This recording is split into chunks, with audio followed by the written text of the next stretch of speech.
என்ன இருக்கீங்களா? எனக்கு சாரியாடா. ஏடா இந்த மாதிரி பண்றத தவிர்த்துக்கிட்டு அவனுக்கு தேங்க்யூ சொல்லுவேன் அடுத்த வாட்டி. நான் வந்து சாரி வந்து இந்த வீட்டில் இருக்க பூரா போயிட்டேன்னு சொல்லணும். ஏன்னாக்க இது ஒரு விளையாட்டு அப்படின்னு பார்த்து எங்கேதான் எவனாவது தப்பு பண்றேன் அப்படின்னு என் கண்ணுக்கு தெரியும் போதெல்லாம் அதை வந்து சாஃப்டாலாம் சொல்லாம மூஞ்சிக்கு நேரம் கடுமையாவே சொல்லியிருக்கேன். ஒரு 85 நாள்ல இவங்க கூடலாம் நம்ம ஒரு மாதிரி ஒன்னா சேரும்போது இவ்வளவு கடுமையாக அவங்களை சொல்லியிருக்க வேண்டாமோ அப்படின்னு சில நேரங்களில் தோன்றது உண்டு. அதனால உங்களுக்கு எல்லாம் சாரி. தனிப்பட்ட முறையில் அப்படி ஸ்பெஷல் சாரி வந்து ராணுவ கோயிலுக்கு. ஏன்னா பர்சனலா அவனுக்கு எனக்கு இருக்கிற ஒரு பாண்டம், விளையாட்டுல நாங்க 2 பேரும் நடந்துக்கிற விதமும் அப்படியே 2 வேற வேற.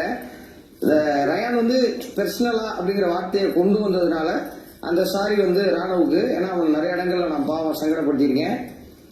தேங்க்ஸ் வந்துட்டு தேங்க்ஸ் எல்லாருக்கும் சொல்லணும். ஏன்னா ஒரு போட்டியாளருங்கிற கடந்து நிறைய இடங்கள்ல பாராட்டி இருக்கீங்க. அப்படி இந்த வீட்டில் ஆரம்பிச்ச நாள்ல இருந்து எதிரணியில இருந்தாலும் யோசிக்காம அப்ரிசியேட் பண்ணி இருக்கிற ஜாக்லினுக்கு என்னுடைய நன்றி. தேங்க்யூ. டக்குனு சொல்றாங்க நன்றி.